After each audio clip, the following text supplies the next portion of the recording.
lihat konflik di Timur Tengah ini sudah semakin meluas dan melibatkan negara-negara lain begitu. Apakah menurut Ibu ini akan dalam waktu dekat mempengaruhi harga komoditas secara signifikan dan mungkin bisa mendekati harga seperti perang Rusia dan Ukraina sebelumnya? Intinya sih sejak, serangan pertama yang terjadi beberapa minggu yang lalu, harga Brent itu kan sudah bergerak ke atas ya. Sekarang saat ini sudah di posisi $81 ya. Jadi sudah naik tetapi, kalau kita bandingkan dengan situasi waktu di keadaan, serangan, Rusia kepada Ukraine, waktu itu naiknya sempat sempat ke $100 ya. Jadi kita belum, pada situasi yang seburuk pada waktu konflik yang dengan Rusia, waktu Rusia menyerang Ukraine. Namun harga sudah naik ya, dan masalahnya adalah apakah akan terjadi eskalasi. Yang sangat dikhawatirkan adalah bila mana ceasefire ini tidak berhasil dan Israel terus menyerang Iran. Misalnya dia menyerang oil production facilities-nya Iran, itu bisa mengurangi supply dunia sekitar 2 juta million barrel per day ya. Itu cukup signifikan dan di situ dikhawatirkan bisa terus naik ya. Jadi walaupun belum separah apa yang terjadi waktu perang Rusia dan Ukraine, sudah meningkat. Jadi kita tetap harus waspada bahwa ini akan bisa tetap meningkat. Belum lagi gangguan-gangguan logistik, transportation, supply chain disruption yang bisa terjadi. Baik, seperti apa peningkatan harga minyak dan juga masalah di supply chain ini bisa segera mempengaruhi inflasi global? Intinya harga itu naik mungkin posisinya masih sekitar 10-20% ya kenaikan harganya. Eh, Tetapi kalau memang dia naik signifikan, itu bisa mempengaruhi inflasi dunia. Karena Timur Tengah itu mencakup 30% dari suplai minyak di dunia. Jadi begitu itu terganggu pasti akan terjadi kenaikan. Kira-kira ini hitungan estimasi global projections, setiap kenaikan 10% dari harga minyak akan menyebabkan inflasi global naik 0,3% ya.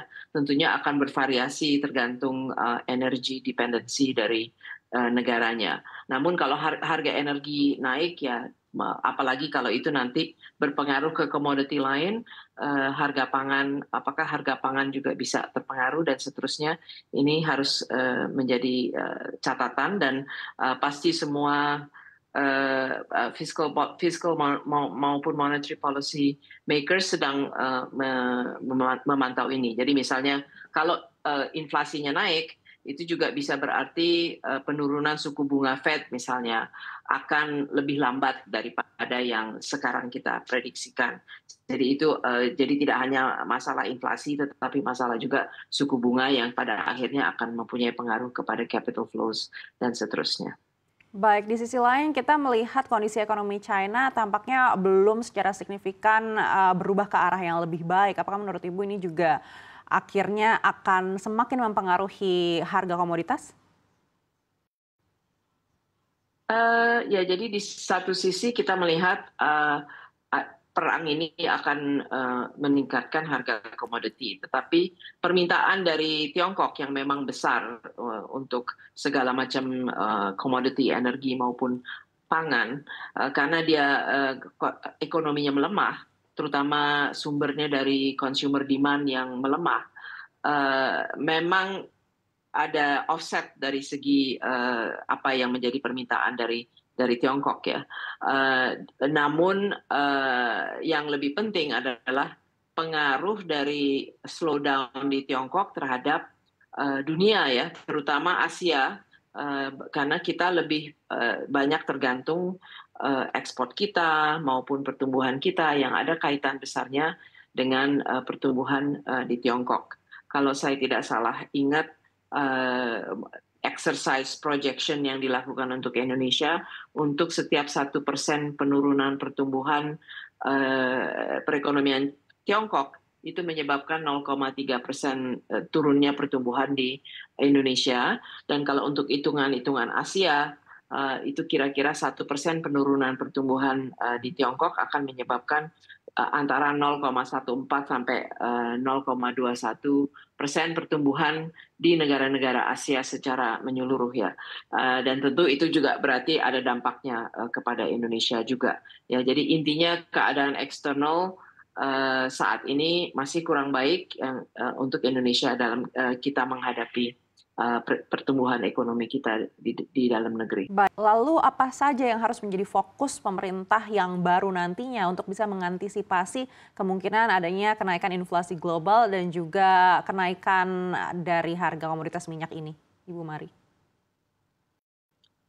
Ya, menurut saya beberapa hal. Pertama, kalau memang harga minyak itu tetap akan tinggi, bagaimana kita menyikapi subsidi BBM ya, dan apakah kita akan melakukan penyesuaian atau tidak dengan tentunya cara-cara yang telah digunakan di masa yang lalu. Setiap kali kita ingin mengurangi subsidi BBM yang dikeluarkan oleh pemerintah, dengan kalau toh dinaikkan, apakah dinaikannya bertahap, dan kalau toh dinaikkan bagaimana kompensasinya kepada masyarakat yang akan berpendapatan rendah yang akan terpengaruh.